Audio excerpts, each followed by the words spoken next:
오늘부터 다시 힘을 내서 우리 열왕기서 말씀을 살펴보고 또 주시는 은혜들을 함께 우리의 마음 가운데 새길 수 있기를 바랍니다.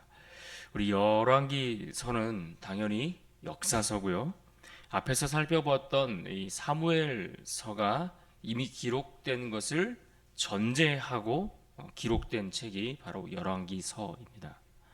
그래서 그 시작을 보면 다윗의 노년기, 다윗의 그 말년에 그의 왕의 자리가 그의 아들 솔로몬에게 이어지는 그러한 장면부터 시작되는 것을 우리가 볼 수 있습니다.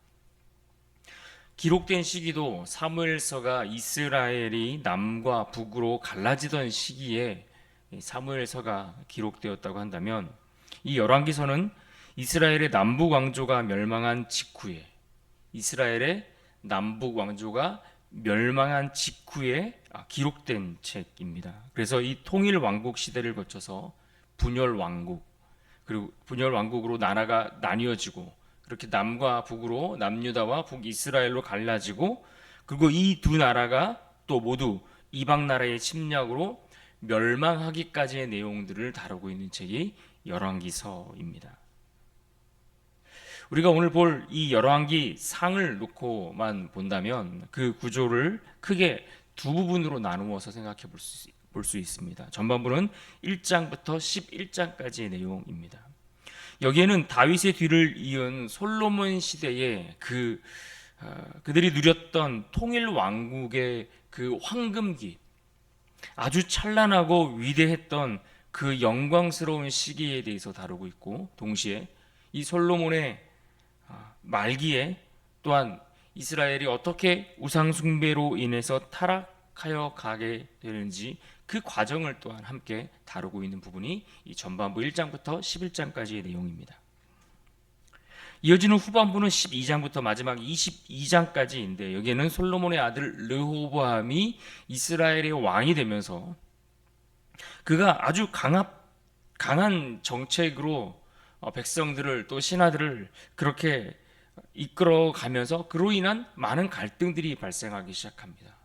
그리고 그때 당시 동시에 이 여로보암이라는 인물을 주축으로 북부 지방의 어떤 지파들이 또 반란을 일으키는 그런 상황들로 인해서 결국 이스라엘이 남과 북으로 갈리게 되는, 그래서 이 열왕기 상에 보면 이 남유다를 기준으로 보면 제4대 왕이었던 여호사밧까지, 그리고 북이스라엘을 기준으로 보면 8대 왕인 아하시아 때까지의 이야기를 열왕기 상에서 다루고 있습니다.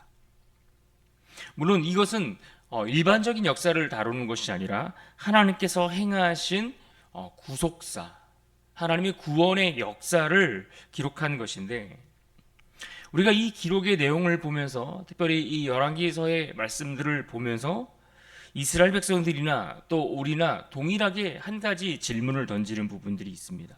그것은 무엇인가 하니, 어떻게 하나님의 택한 백성들이 그들이 누렸던 그 다윗 시대의 찬란한 영광, 그 솔로몬 시대에 허락하셨던 그 아름다운 영광과 그 모든 좋은 것들을 하나님의 백성들이 다 빼앗기고, 오히려 이스라엘 백성들에게 침략을 당하고 심지어 멸망당하여 포로로 끌려가게 되기까지 어떻게 그런 일들이 가능한가라는 질문을 던질 수가 있는데, 바로 이 질문에 대한 답을 들려주고 있는 책이 바로 이 열왕기서라고 할 수 있습니다.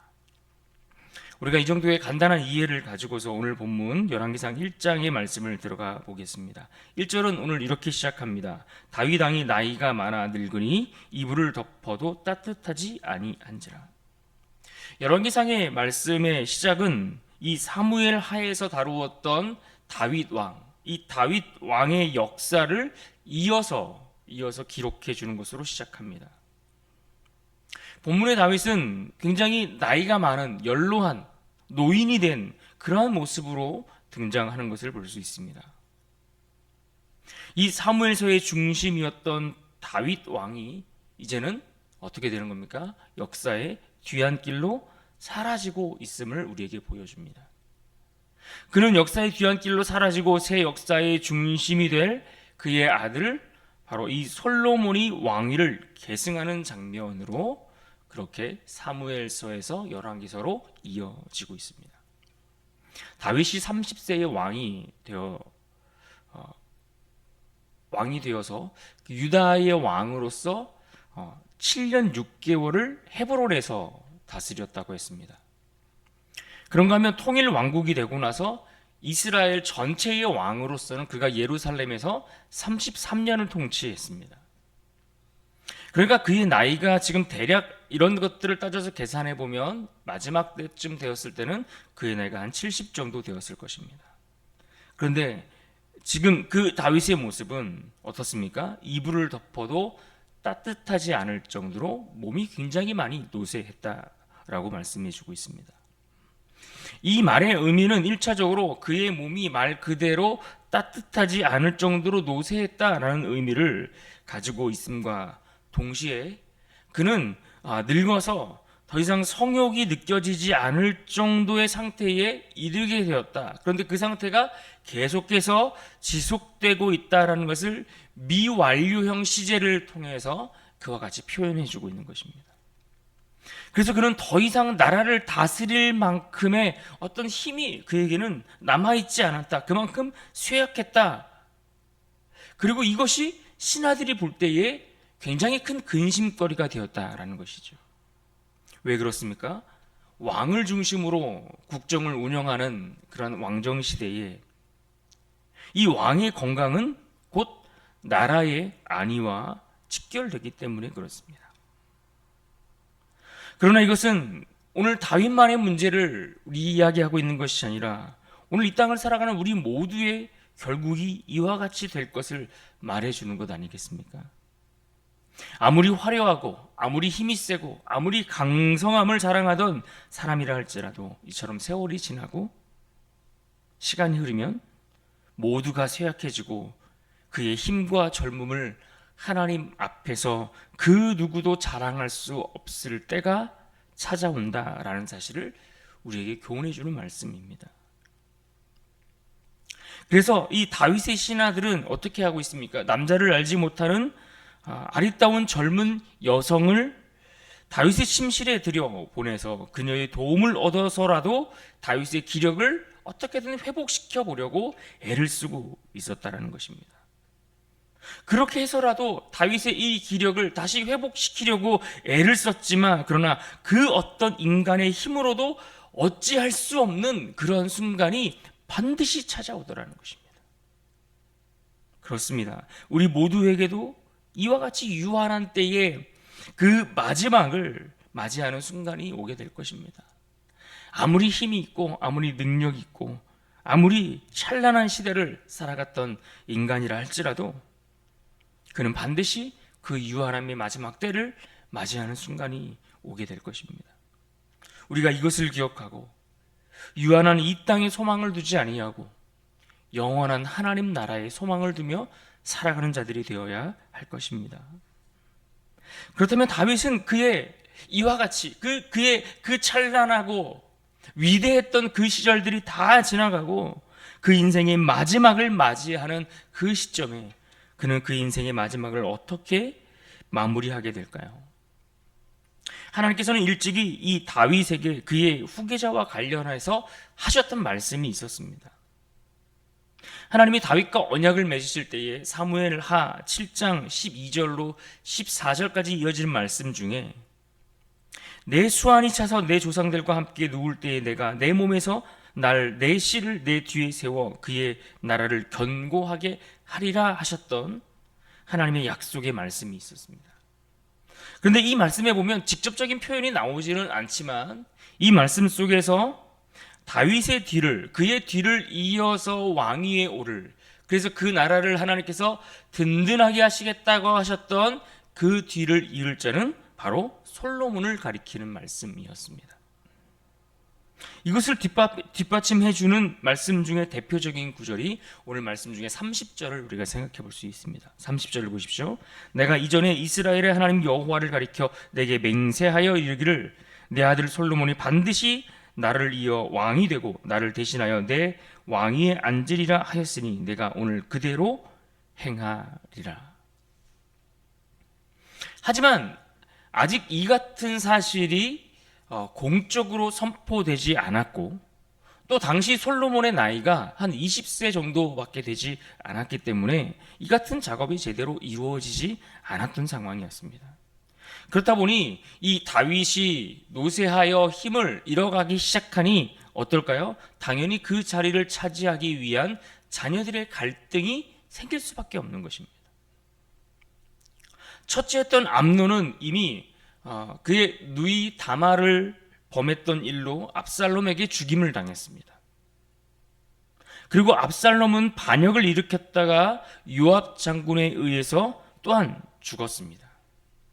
그런데 이 첫째 암논과 셋째 압살롬 사이에 서열 2위였던 길르압이 있었는데, 이 길르압이라는 인물은 사실 다윗의 그 후계 경쟁에 등장하지 않습니다. 그래서 전통적으로 학자들은 이 길르압은 아마 일찍 사망했을 가능성에 대해서 많이들 이야기하곤 합니다. 그렇게 정리하고 나면 어떻습니까? 다음의 서열은 오늘 본문에 등장하는 아도니아 차례가 되는 것입니다.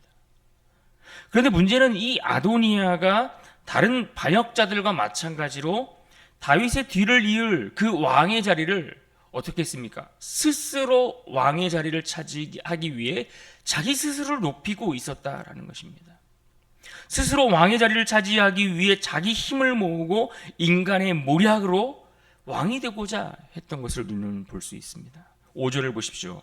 그때의 학깃의 아들 아도니아가 스스로 높여서 이르기를 내가 왕이 되리라 하고 자기를 위하여 병거와 기병과 호위병 50명을 준비하니.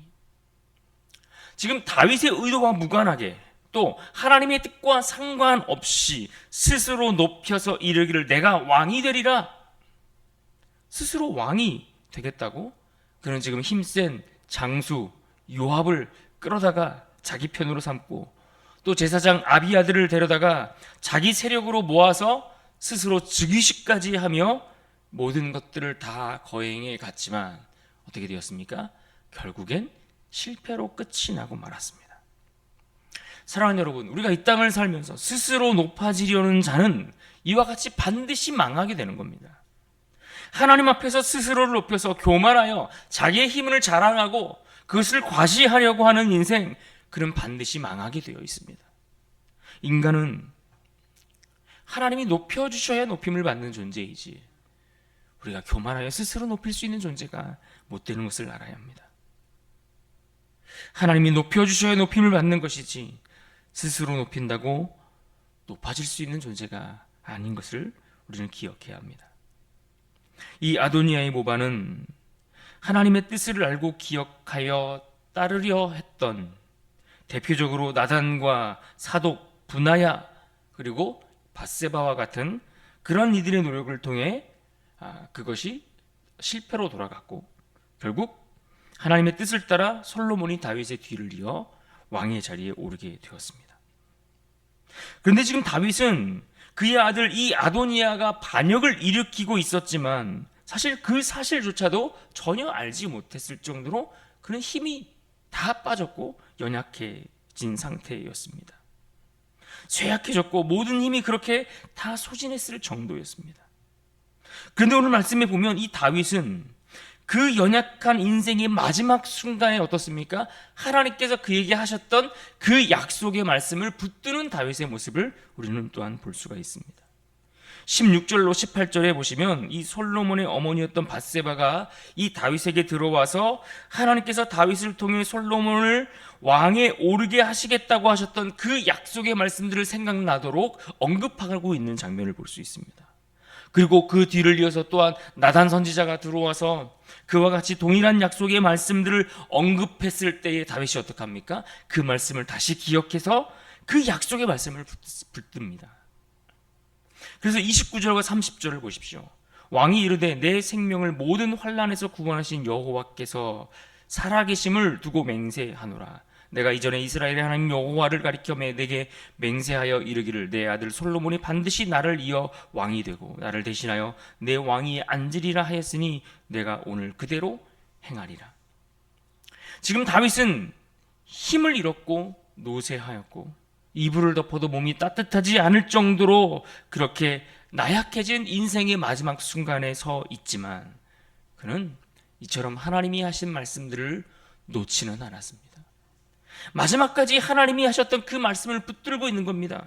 내 수완이 차서 내 조상들과 함께 누울 때에 내가 내 몸에서 날 내 씨를 내 뒤에 세워 그의 나라를 견고하게 하리라 하셨던 이 사무엘하 7장 12절의 말씀을 놓지 않고 그는 붙들고 그 약속이 이루어지도록 마지막 사명을 감당하는 그 일에 힘을 다시 내어서 끝까지 최선의 열심을 하나님 앞에 보이는 그 모습을 우리가 보고 있습니다. 그래서 다윗은 신하들에게 명령합니다. 솔로몬을 자기의 노새에 태우도록 했습니다.